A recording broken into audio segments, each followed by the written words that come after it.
श्री परमात्मने नमः। ओम श्री सत्य गुरुदेवाय नमः। देखिए बता रहे भगवान, यह 14वें अध्याय का 5वां श्लोक कि हे अर्जुन, सतोगुण रजोगुण तमोगुण ऐसे ये प्रकृति से उत्पन्न हुए तीनों गुण इस अविनाशी जीवात्मा को शरीर में बांधते हैं। गुणाते विभाग ये कहा गया ना 14वां अध्याय। कहते तीनों गुण ही आत्मा प्रकृति के संयोग का कारण है। तीनों गुण के कारण ही योनि मिलती है और योन है मूर्ति बनती है, जो जन्म मिलता है। लेकिन उसके कारण तीन गुण ही होते, लेकिन मदद भगवान कर देते हैं, प्रकृति को अपने आगे लगा लेते हैं। कहते देखो तुम भी मदद करो, इसके सारे कर्म को कटवा दो और कटवा करके हमसे मिला करके ये करने में इसकी मदद करो। देखो तो भगवान की तरफ कोई चलता है तो प्रकृति कैसे उसकी सुलभ हो जाती है। जो कभी सोचा नहीं जाता कि क्या हमारे लोगों का ऐसा मन हो सकता था जो भगवान की याद बनी रहती, लेकिन बनाया प्रकृति ने ही मदद की मेरी, और भगवान ने उसको ऐसा अवसर भी दिया है कि तुम मदद करो, हमारे संतों की मदद करो, भक्तों की सहारा बनो उसको ऐसा। लेकिन कोई आगे बढ़ना ही नहीं चाहता, उसके अंदर ऐसा कोई निश्चय ही नहीं है, कोई उमंग तरंग ही नहीं है, तो फिर क्या हो सकता। तो इसलिए बता रहे गुण शब्द का प्रयोग किया गया है, वो परिभाषित है अर्थात उसका विशेष अर्थ है। साधारण अर्थों में गुण शब्द का प्रयोग उत्तमता, ख्याति, उपभोग, लक्षण आदि के रूप में भी होता है। कहते जो इंसान का गुण होता है तो उत्तमता माने उत्तम, किसी के अंदर इतना गुण होता है, इतना अच्छा गुण होता है कि उसको बहुत ही उत्तम बन जाता है। वैसे भी बताया इंसान की पहचान उसके आचरण से होती है। आचरण कैसे गुणों से ही आते हैं। जैसा इंसान का गुण होगा, स्वभाव होगा, वो उसके अंदर वैसे ही आचरण आ जाएगा और वो आचरण ही आगे चलते हैं। देखो अभी तुम्हारे घर में कोई आए तो उसका शरीर बाद में आएगा, लेकिन उसका गुण पहले ही आ जाएगा, उसका आचरण पहले आ जाएगा। तुम कहोगी ये ऐसी हैं वैसी हैं, अच्छा इंसान आ जाए तो कहोगे बहुत खुशी की बात है भैया, आज वो हमारे घर आ रही हैं कि जो है अच्छी अच्छी बातें होंगी, ज्ञान की चर्चा होगी, सत्संग भजन होगा। उसका कोई लड़ने वाला या तुमसे बुराई करने वाला, निंदा चुगली, तो क्या बताएं वो आ रही हैं, अब दिमाग खाएंगी मेरा, परेशान ही करके रख देंगी, पता नहीं क्यों आ रही हैं। तो क्या है, हमारे आने से पहले ही हमारे आचरण वहां पर पहुंच जाते हैं और वो आचरण ही हमारी पहचान भी कराते हैं। एक बार क्या हुआ, एक कौवा था, वो स्वर्ग में चला गया। स्वर्ग में सब जितने देवता थे सब लोगों ने देखा, अरे कितना सुंदर है, ऐसा तो पंछी हमने देखा ही नहीं, कितना सुंदर, बिल्कुल काला काला, कितना सुंदर, क्यों स्वर्ग सब गोरा गोरा साफ सुथरा है। काला काला पंछी देख करके सबको बड़ा अच्छा लगा, कहा बहुत सुंदर। कहा कि जौन है चलो इनकी आरती की जाए, पूजा की जाए, इनको भोग प्रसाद चढ़ाया जाए। सब लोग भाई आराधना करने लगे। कौआ बहुत खुश हुआ तो कूदने लगा, कूदने में कांव कांव कांव कांव करने लगा। कांव कांव जब करने लगा तो सब लोगों ने उसको उठा करके वहीं से ही फेंक दिया। कहा देखो इतनी हम पूजा अर्चना कर रहे, देखो ये कैसे बोल रहा है, ये कौन है, कौआ है, पहचान लिया। तो इसलिए समझा रहे भगवान कि गुण जो होते हैं इंसान के पहले ही पहुंच जाते हैं। उत्तमता अगर होगी उसके अंदर तो काहे से होगी, गुणों से होगी, अपने आचरण से होगी। अब ख्याति माने विख्यात भी इंसान जब होता है मशहूर हो जाता है, काहे के कारण उसके ऐसे गुण होते हैं। अब कहा कि उपयोग, लोग उसका जब अच्छा कोई गुण होता है, स्वभाव अच्छा होता है, उत्तमता होती, तो वो उपयोग में सबके उपयोग वाला बनता है। जैसे गुरु कहते जब तक तुम शरीर तुम्हारा स्वस्थ हो, मन तुम्हारा स्वस्थ हो, है तो भगवान ने कहा बुद्धि तुम्हारी स्वस्थ हो, तो फिर देखो तुम पहले योगी, फिर निरोगी, फिर सहयोगी बन पाओगे। जब पहले तुमको निरोगी बनना पड़ेगा, रोग अपने सब हटाओगे, तभी भगवान ने कहा किसी का सहयोग कर सकते हो। और निरोगी कब बनोगे, जब तुम योगी बन पाओगे। जब योगी बनेगा कोई तभी तो वो निरोगी हो सकता है। योग भगवान से जोड़ो और अपने कार्य में इतना रत रहो कि सब पूजा हो रही है। तुम फिर मानते क्यों हो कि हमने यहाँ पर हमने ये किया वो किया, दिन भर हमने काम किया, रात भर हम ये काम किया, दिन भर हम चलते रहे, ये सब मान लेते हैं। इसी के कारण हमारी बुद्धि में ये सब भर जाता है। और जब हमको ये सब चीजें जोड़ने का मौका न मिले, समय न मिले, उस दिन हमको कुछ भी याद नहीं रहता, उसी में सब हम भूले रहते। तो कहते जब तुम अपना पहले सदुपयोग करो, तो फिर गुरु कहते जब तुम्हारे अंदर ऐसा गुण होगा तभी तुम्हारी ख्याति होगी, तभी उत्तमता आएगी, और तभी तुम उपयोग में भी सबके आ सकते हो। सब लोग सबका काम तुमसे बन पाएगा।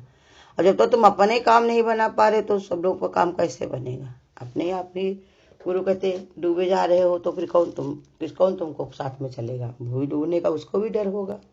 तो इसलिए कहते उपयोग और लक्षण, गुणों के कारण ही उसके लक्षण भी ऐसे आ जाते हैं। लक्षण माने जो लक्ष्य को साधित, लक्षण माने होता लक्ष्य को देखना। जैसा तुम्हारा गुण होता वैसे तुम्हारा लक्ष्य बन जाता, उसी में तुम अड़ जाते हो। लक्षण उसी में अड़ जाते हो कि हमको यही प्राप्त करना है, गुणों के कारण ही।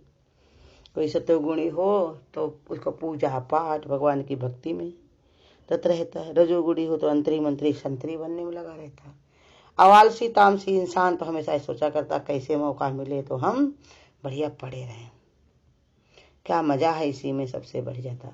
इसलिए बता रहे कि वो लक्षण आदि रूपों में होता है, परंतु यहाँ गुण एक बांधने वाली शक्ति के रूप में प्रयोग होता है। कहते गुण शब्द होते बहुत सारे, हर शब्द के बहुत सारे मायने होते, तो ये जो गुण होते वो सब इसमें प्रयोग होते, उत्तमता, ख्याति, उपयोग, लक्षण आदि रूपों में। लेकिन जो 14वें अध्याय के श्लोक में बताया गया, 5वें श्लोक में जो गुण, उसको बताया ये गुण कौन सा होता है? बांधने वाला। गुण का अर्थ रस्सी भी होता है, इससे मिलता जुलता अर्थ ही इस श्लोक में लिखा गया कि तीनों गुण क्षेत्रज्ञ जीवात्मा के अधीन होते हुए भी अविद्या के कारण क्षेत्रज्ञ को माने बांध लेते हैं।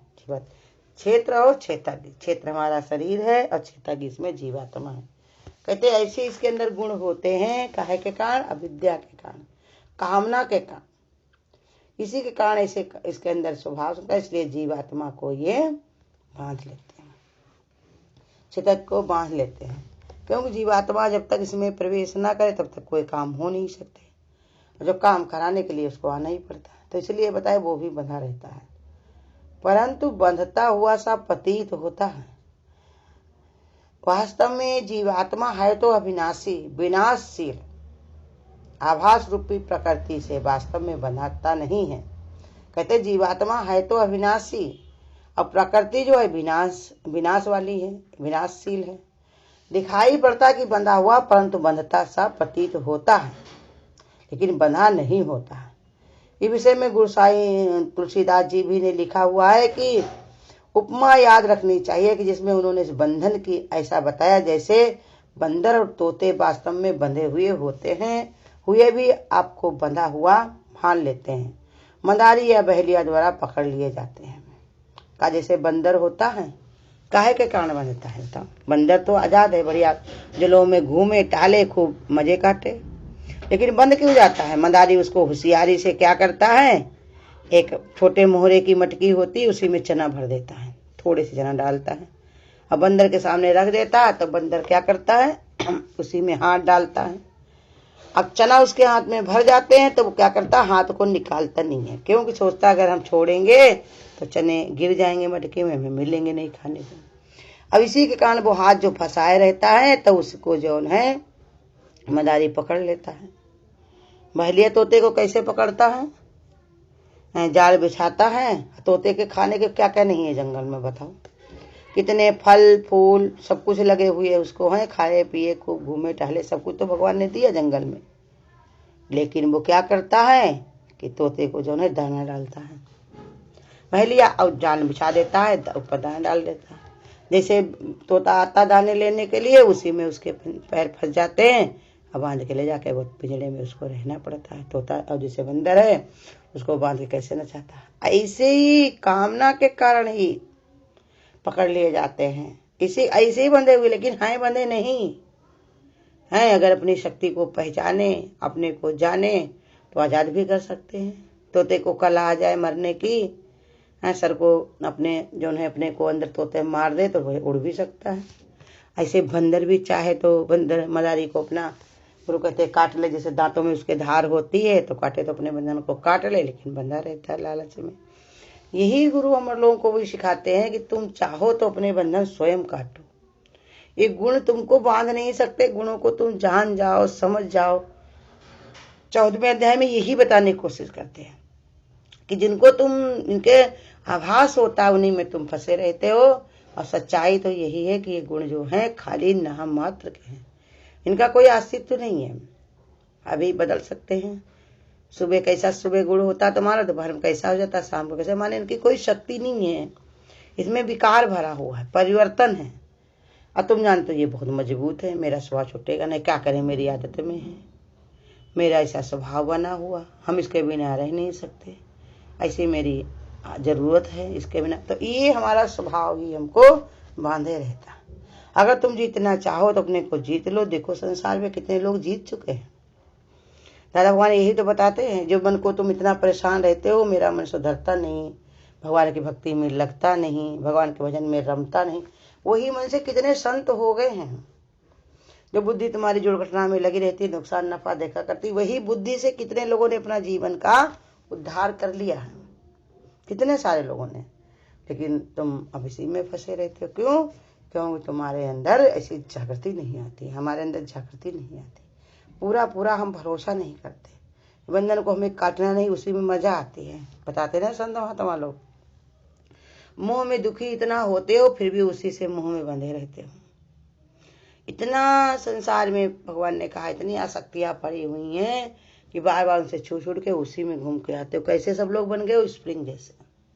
इस स्प्रिंग को कोई खींच भी दे तब भी वो मिल करके एक हो जाती है। ऐसे संत महात्मा तुमको अलग अलग करके दिखाते हैं, बताते हैं, समझाते हैं, लेकिन फिर जाके तुम उसी में चिपक जाते हो, फिर उसी में मन तुम्हारा चला जाता है। दिखाते हैं जैसे रबड़ होती, खींच के अलग कर ली जाए, लेकिन वो फिर उसी में मिलकर एक हो जाती है। ऐसी आसक्ति भरी हुई है, ऐसे तुम्हारे बंधन है। तभी तुलसीदास जी ने बताया कि संसार में कैसे बंधन है, बंदर और तोते की जैसे। वो पैदा नहीं हुए बंधे हुए, न जाएंगे ही बंधे, लेकिन अपनी इच्छा के कारण, अपनी कामनाओं के कारण बंधे से होते हैं, बंध जाते हैं, और बंधने के बाद उसी में बंधा ही मान लेते हैं। ऐसे ही संसार में सब आए हैं, जीव स्वतंत्र सकल गुण खाने। जीव की सत्ता स्वयं स्वतंत्र स्वरूप है, वो कोई के बंधन में नहीं रहते हैं, लेकिन मानने का सब बंधन है। मान लिया ये मेरा घर है, ये मेरे बच्चे हैं, ये मेरा पति है, इनको ये पसंद है, उनको वो पसंद है, यही सब मान बैठे हैं। इसी के कारण सारा झमेला पड़ा हुआ है। बच्चे कहते हैं मेरे माँ बाप सही नहीं, माँ बाप कहते हैं बच्चे सही नहीं, किसी का कुछ समझ में नहीं आता। बच्चे क्या करना चाहते, माँ बाप उनको क्या करवाना चाहते, सबकी मति, सबका विचार सब अलग अलग होने पर भी सब बंधे हुए हैं, अपना काम सही से कर नहीं पाते। बच्चे कहते हैं माँ बाप को खुश कर देंगे उनके अनुसार चल के, माँ बाप कहते हैं अपने बच्चों को हम अपने अनुसार चलाएंगे तब हम खुश होंगे। तरह तरह से भगवान ने कहा विचार, लेकिन सबका प्रारब्ध, सबका भाग सबके साथ में है।